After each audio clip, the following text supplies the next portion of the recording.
And now, Backstage Wife, the story of Mary Noble and what it means to be the wife of a famous star.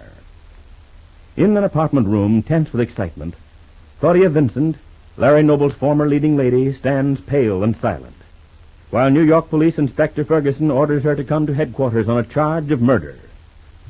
For a moment, Claudia raged and charged that Mary Noble, who is also present, was deliberately trying to make trouble for her. But a moment ago, Mary said, "They found your gloves, Claudia. Your long white kid gloves. They were scarred from the rope you used to pull Oliver Wilson into the wings the night he was murdered." Claudia is silent and pale as she looks at Mary Noble with hatred in the living room of Larry's friend Lester Jordan, where Claudia has been staying until Larry's trial for the murder of Oliver Wilson. From the start, Mary's been convinced that it was Claudia and not her husband who murdered this handsome young ne'er-do-well backstage at the Hamilton Theater. But she's been unable to find the means of proving it. Now, even the police are convinced that Mary's evidence is true. And everyone waits for Claudia to speak. What's all this about gloves? I don't understand what anyone's talking about. The long white kid gloves you wore backstage the night of the murder, Claudia. They've been found and analyzed at the police crime laboratory. The palms are scarred by rope burns, and fragments of hemp have been matched to the rope that killed Oliver. Is this true, Inspector Ferguson? Or is Mary Noble just making up this fantastic story? It's true enough, Miss Vincent. That's why we're here, to take you downtown with us. So if you don't mind... It's all a frame-up, I tell you. Mary Noble's trying to get me convicted of a murder I had nothing to do with. I don't know anything about white gloves. I never owned a pair of gloves like that. If she says I did, she's lying. She hates me because she knows only too well her husband wanted to leave her for me. It's all a jealous frame-up. It's no use, Miss Vincent. You'll have to answer to us about those gloves. But I tell you, I never had any such gloves. If anyone found such a pair of gloves here among my possessions, they were put there by Mary Noble.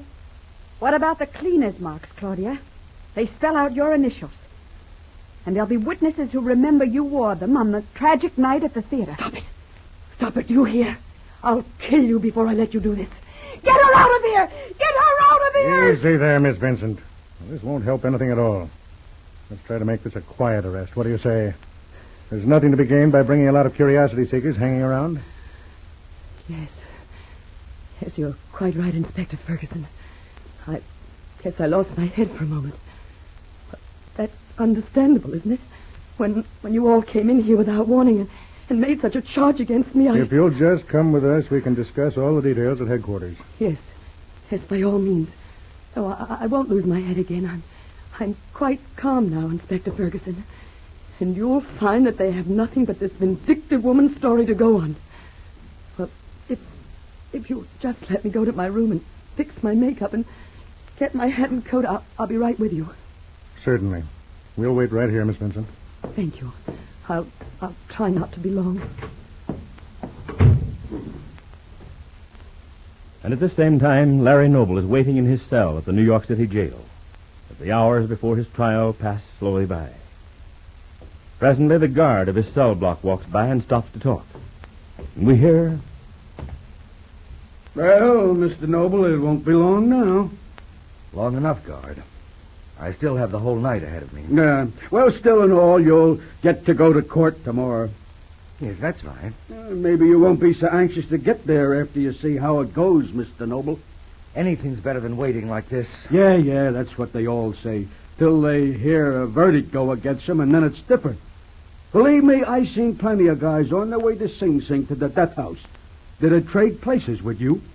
You certainly have a cheerful point of view, guard. It's going to be hard to get along without you after this is over.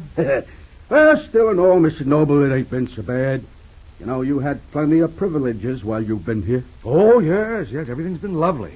I don't know when I've seen greater hospitality. Okay, you can joke about it if you want to. I bet inside you ain't so perky. Wait till you see that courtroom with the judge sitting up there looking tough, and them guys from the DA's office jumping on you every time you turn around.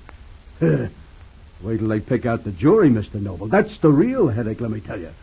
Every one of them will look like they was just waiting to send you to the chair. Look, my friend, could we find another topic of conversation? Huh?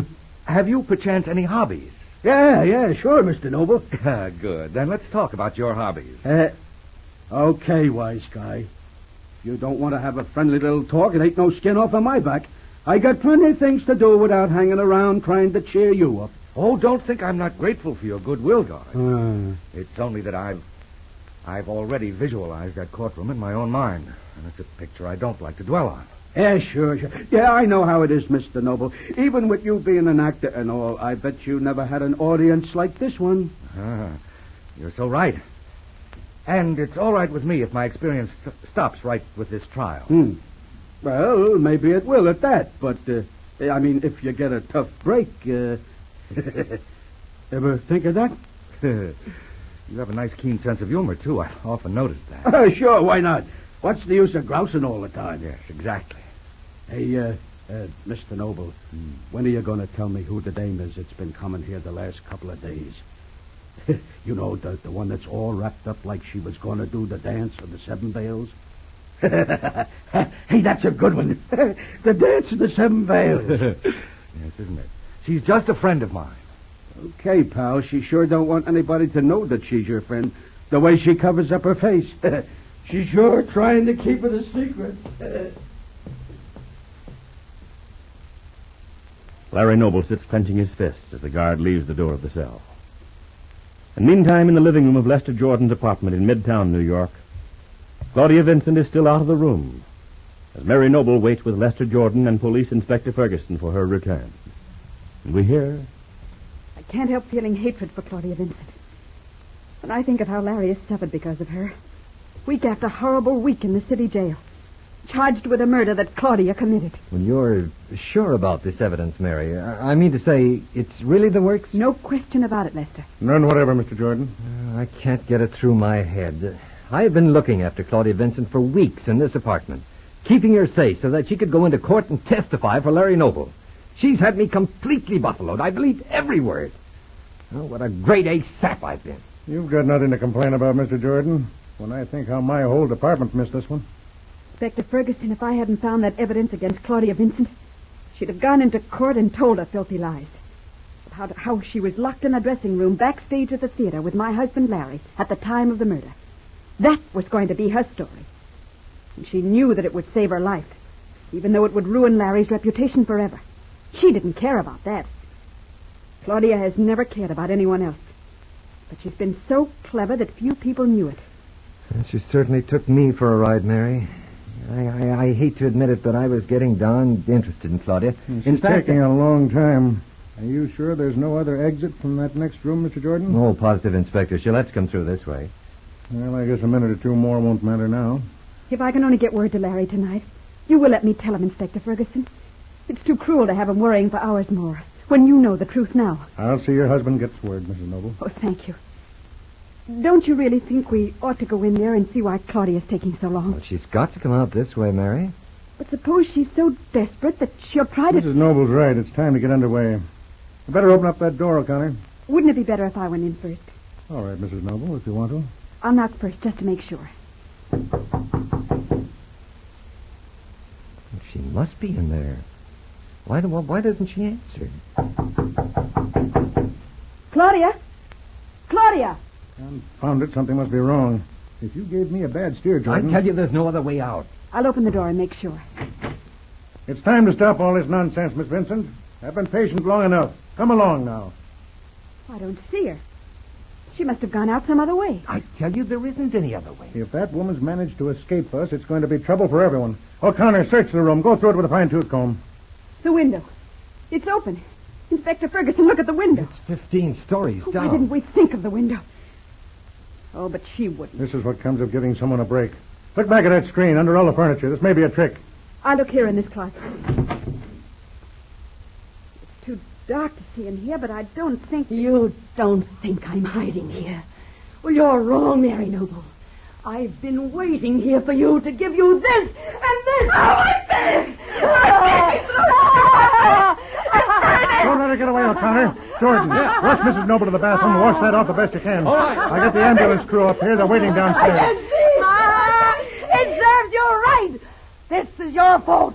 You'll have to go snooping around. Well, now I'm even. I don't care what happens to me. Keep that woman quiet. Operator, send the ambulance crew up here. And hurry. There's not a second to lose. Officer O'Connor places handcuffs on Claudia Vincent as she stands laughing hysterically. While Mary, blinded with pain, is rushed to the water tap. What will be the extent of this injury? Well, be sure to be listening tomorrow to Backstage Wife, the story of Mary Noble and her husband Larry Noble, famous Broadway stars.